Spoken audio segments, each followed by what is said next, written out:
Hi and hello, welcome to relief the mind. ഡാർവിൻ്റെ പരിണാമ സിദ്ധാന്തം. ഡാർവിൻ എങ്ങനെയാണ് ഈ പരിണാമ സിദ്ധാന്തം കണ്ടുപിടിച്ചത്? കാട്ടിൽ പോയി നോക്കി കണ്ടുപിടിച്ചതാണോ? വെറും 80 വർഷം ജീവിച്ചിരുന്ന ഡാർവിൻ ലക്ഷം വർഷങ്ങളിലുണ്ടാകുന്ന പരിണാമം എങ്ങനെ ചികഞ്ഞെടുത്തു? ഒരുപാട് പേർക്ക് ഇങ്ങനെയുള്ള സംശയങ്ങൾ ഉണ്ടായിട്ടുണ്ടാവാം. ഇന്നത്തെ വീഡിയോയിൽ നമ്മൾ ഈ വിഷയമാണ് ചർച്ച ചെയ്യുന്നത്. Logo please. ചരിത്രം പഠിക്കാത്ത ധാരാളം മണ്ടന്മാരുണ്ടല്ലോ നമ്മുടെ നാട്ടിൽ. ആ കൂട്ടത്തിലാണ് ഞാനും. ഡാർവിൻ ഒരിക്കലും കാട്ടിൽ പോയി നോക്കി മനസ്സിലാക്കിയതല്ല. ഡാർവിന് ലോകം ചുറ്റുന്ന കപ്പലിൽ പോകുവാനായി ഒരവസരം കിട്ടി. അപ്പോൾ ഒരു ബന്ധുവിൻ്റെ സാമ്പത്തിക സഹായത്തോടുകൂടി അദ്ദേഹം ആ കപ്പലിൽ പഠനത്തിനായി യാത്ര തിരിച്ചു. HMS ബീഗൽ എന്ന കപ്പലിൽ 1831 ഡിസംബർ 27 പോയ ഡാർവിൻ അടുത്ത 5 വർഷം അവരുടെ കൂടെ യാത്ര ചെയ്ത് കപ്പലെടുത്ത എല്ലാ സ്ഥലത്തെയും ജീവിവർഗങ്ങളുടെ പ്രത്യേകതകൾ ഡോക്യുമെൻ്റ് ചെയ്യുകയാണ് ചെയ്തത്. നമ്മൾ ഈ കാണുന്ന വെളുത്ത താടി വളർത്തിയ ഡാർവിൻ അല്ലായിരുന്നു അത്. വെറും 22 വയസ്സുള്ള വിദ്യാർത്ഥി ഡാർവിൻ ശരിക്കും കടലാമകളുടെയും മറ്റ് കടൽ ജീവികളുടെയും പഠനത്തിനാണ് പോയതെങ്കിലും ഓരോ പഠനം കഴിയും തോറും പലതും അദ്ദേഹത്തിന് മനസ്സിലായി തുടങ്ങി. അങ്ങനെ ലഭിക്കുന്ന ജീവികളെ അദ്ദേഹം ബാഹ്യഘടന കൂടാതെ ആന്തരിക ഘടന കൂടി പഠിക്കാൻ, മുറിച്ചു പരിശോധിക്കാൻ ആരംഭിക്കുകയും ചെയ്തു തുടങ്ങി.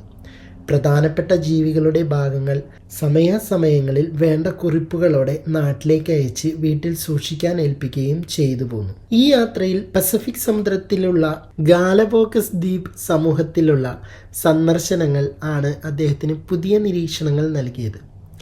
അടുത്തടുത്തുള്ള ദ്വീപുകൾ, പക്ഷേ അവയിൽ അങ്ങോട്ടും ഇങ്ങോട്ടും പോകാൻ ജീവികൾക്ക് മാർഗമില്ല. ആ ദ്വീപുകളിൽ പോയി നോക്കിയ ഡാർവിൻ കണ്ടത് ഒരേ വർഗത്തിൽപ്പെട്ട ജീവി പല വേരിയേഷനുകളിൽ ദ്വീപുകളിൽ ജീവിക്കുന്നു. ആ വേരിയേഷനുകളിൽ ആ ദ്വീപുകളിലെ കാലാവസ്ഥയും മറ്റ് സാഹചര്യങ്ങൾ അനുകൂലവുമായിരുന്നു. ഈ പാറ്റേണുകൾ കണ്ണിൽപ്പെട്ട ഡാർവിൻ ഇത് പല സ്ഥലത്തും ആവർത്തിക്കുന്നത് കാണാനായി.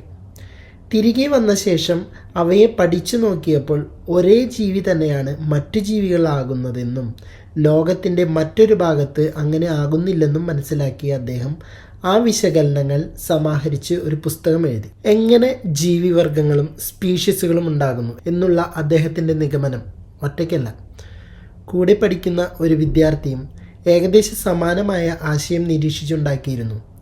ആൽഫ്രഡ് റസൽ വാലസ് എന്നായിരുന്നു ആ വിദ്യാർത്ഥിയുടെ പേര്. അദ്ദേഹത്തിൻ്റെ അറിവുകളും കൂടി ഉൾപ്പെടുത്തി ഡാർവിൻ എഴുതിയുണ്ടാക്കി. അവർ ഒരുമിച്ച് അവതരിപ്പിച്ച പ്രബന്ധമാണ് ദി ഒറിജിൻ ഓഫ് സ്പീഷീസ് അഥവാ ജീവിവർഗങ്ങളുടെ ഉൽപ്പത്തി. ഇതിലാണ് നാച്ചുറൽ സെക്ഷൻ എന്ന കാര്യം ആദ്യമായി വിശദീകരിക്കുന്നത്. മനുഷ്യൻ്റെ ഉൽപ്പത്തി പ്രതിപാദിച്ചിട്ടേ ഇല്ല എന്നുള്ളതാണ് രസം. ഇതെല്ലാം കഴിഞ്ഞ് 11 വർഷത്തിന് ശേഷമാണ് ദി ഡീസെൻറ്റ് ഓഫ് മാൻ അഥവാ മനുഷ്യൻ വന്ന വഴി എന്ന പ്രബന്ധം അവതരിപ്പിക്കുന്നത്. ഈ കുഞ്ഞു വീഡിയോ ഇവിടെ പൂർണ്ണമാവുകയാണ്. അടുത്തൊരു വീഡിയോയുമായി വീണ്ടും കാണാം. എൻ്റെ പ്രസൻറ്റേഷൻ ഇഷ്ടപ്പെടുന്നുണ്ടെങ്കിൽ ദയവായി ലൈക്ക് ചെയ്യുക, ഷെയർ ചെയ്യുക, സബ്സ്ക്രൈബ് ചെയ്യുക. Okay, by.